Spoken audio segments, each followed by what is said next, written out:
মুখ্যমন্ত্রী মমতা বন্দ্যোপাধ্যায়ের নির্দেশ মেনে সাধারণ মানুষের জনসংযোগ গড়ে তুলতে বিশেষ উদ্যোগ গ্রহণ করলেন পুরাতন মালদা পৌরসভার ভাইস চেয়ারম্যান শফিকুল ইসলাম।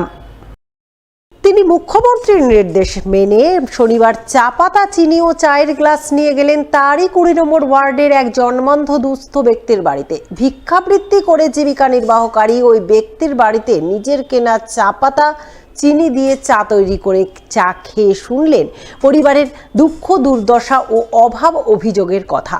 শোনার পর পরিবারের সদস্যদের দিলেন খুশির খবর।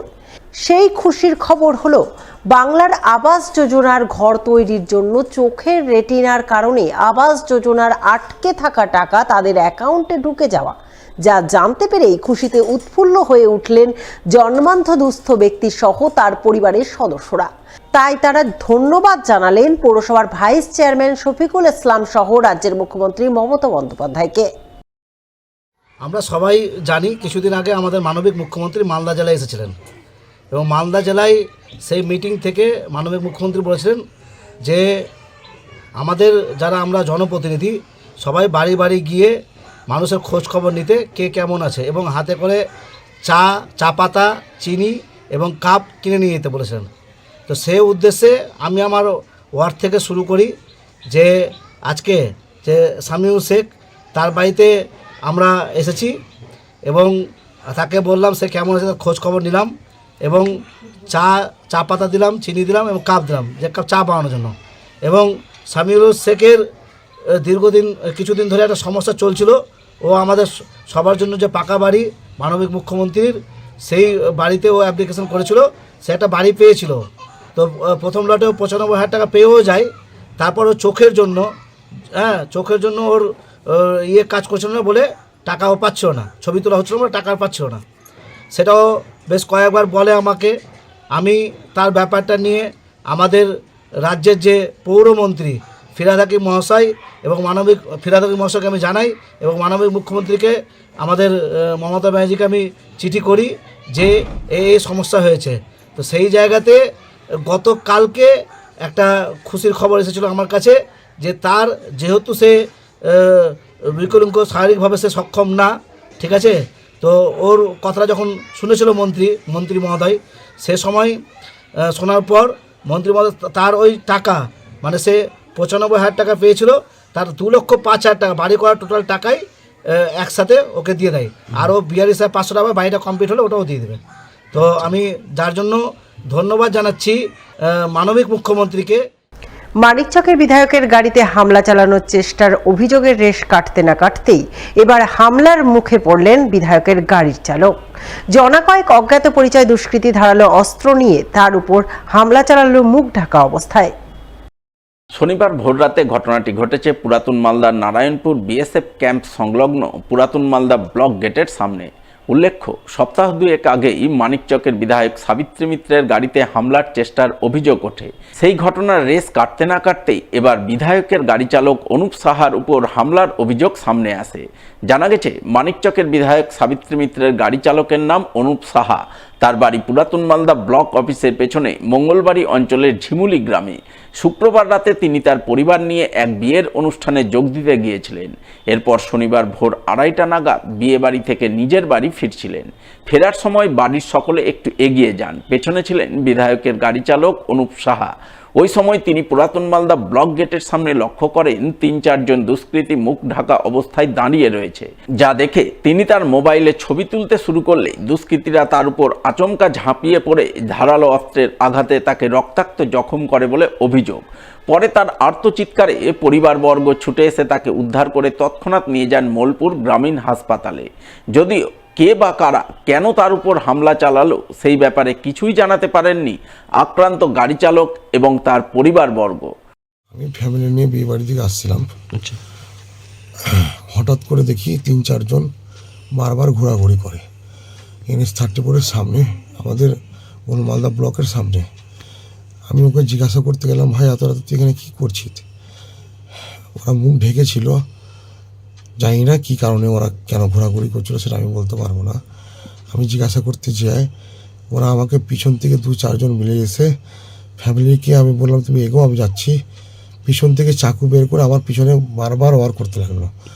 তারপরে আমি ওখান থেকে সঙ্গে সঙ্গে কোনো রকম ওখান থেকে দূরিয়ে পালাই আমি ওই অবস্থায়।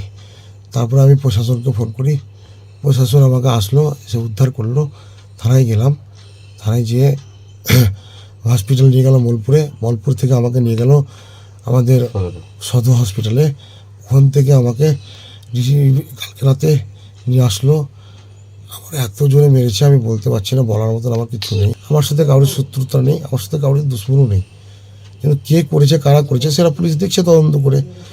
ওনার ভালো লাগছে উনি তদন্ত করে দেখবে। আস্তে আস্তে মানে ও গাড়িটা রাখছিল, আমাকে বললো তুমি এগোও।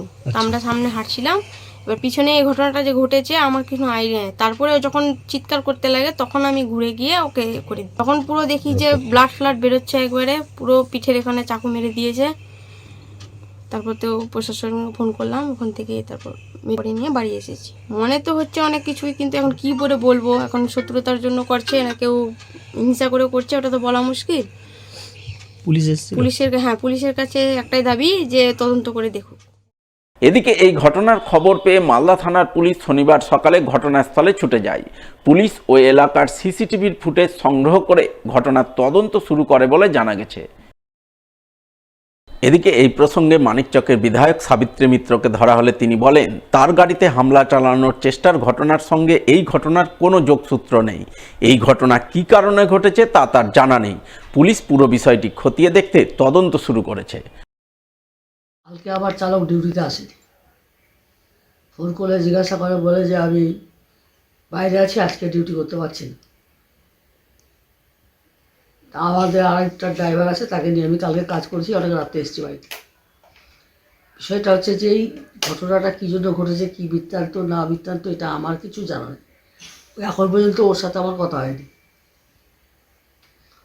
একটা বাড়িতে দেখলাম যে উনি সাবিত্রী মিত্র গাড়ি চালান, সো হোয়াট, চালাতেই পারে, কেউ ড্রাইভার তো থাকে কারণে কার। কিন্তু এই ঘটনা কী কারণে ঘটেছে, কী জন্য ঘটেছে, টোটাল ব্যাপারটা পুলিশ তদন্ত করে দেখুক। কারণ এই ঘটনাটা পুলিশ তদন্ত অলরেডি করছে, এবং এটার সঙ্গে আমার মনে হয় না যে আমার ঘটনার সাথে এই ঘটনা কোনো রিলেটেড। কেন্দ্রীয় সরকারের বঞ্চনা ও বিভিন্ন জনবিরোধী নীতির প্রতিবাদে আগামী 24শে ফেব্রুয়ারি মালদা শহরে মহা মিছিল করতে চলেছে রাজ্যের শাসক দল তৃণমূল। তাই আসন্ন মহা মিছিল সফল করতে ব্লকে ব্লকে প্রস্তুতি সভা শুরু করেছেন জেলা তৃণমূল নেতৃত্ব। যার অঙ্গ হিসেবে শনিবার এক প্রস্তুতি সভা হয়ে গেল মালদার রতুয়া 2 নম্বর ব্লকের মানিক ঝা ভবনে আয়োজিত এই প্রস্তুতি সভায় হাজির ছিলেন জেলা তৃণমূল সভাপতি আব্দুর রহিম বক্সী, রতুয়া 2 নম্বর ব্লকের তৃণমূল নেতা সুব্রত কর্মকার, নইমুদ্দিন শেখ সহ অন্যান্যরা। তারা সকলে মিলে মহা মিছিল সাফল্যমণ্ডিত করতে দলীয় কর্মীদের প্রয়োজনীয় নির্দেশ দেন। প্রস্তুতি সভা শেষে সেই মঞ্চেই রতুয়া 2 নম্বর ব্লক তৃণমূলের সহ সভাপতি সুব্রত কর্মকারের জন্মদিন উপলক্ষে দলীয় নেতৃত্বদের নিয়ে কেক কাটার ব্যবস্থা করেন জেলা তৃণমূল সভাপতি। কেন্দ্রীয় সরকারের বাংলা এবং বাঙালির প্রতি বাজেট সহ বিভিন্ন স্তরে যে বঞ্চনা এবং জনবিরোধী নীতি গ্রহণের মধ্য দিয়ে গোটা ভারতবর্ষে একটা সাম্প্রদায়িক বীজবাষ্প ছড়ানোর যে ভিন্ন চক্রান্ত, তার প্রতিবাদে এক মহামিছিলের ডাক দেওয়া হয়েছে। মালদা শহরে মালদা কলেজ মাঠ থেকে সেই মহামিছিল শুরু হবে, পোস্ট অফিস মোড়ে গিয়ে সেটা শেষ হবে। সেখানে আমাদের রাজ্যের একজন মন্ত্রী, একজন দলীয় নেতৃত্ব সেখানে বক্তব্য রাখার মধ্য দিয়ে সেই মহামিছিলের কাজ আমরা শেষ করব। সেটাকে সামনে রেখে প্রতিটা ব্লকে ব্লকে আমাদের প্রস্তুতির সভা চলছে। আজকে রতুয়া 2 নম্বর ব্লকের 8টি অঞ্চলের সর্বস্তরের জনপ্রতিনিধি, কর্মী, নেতারা সবাইকে নিয়ে আমরা প্রস্তুতির সভা এখানে করলাম।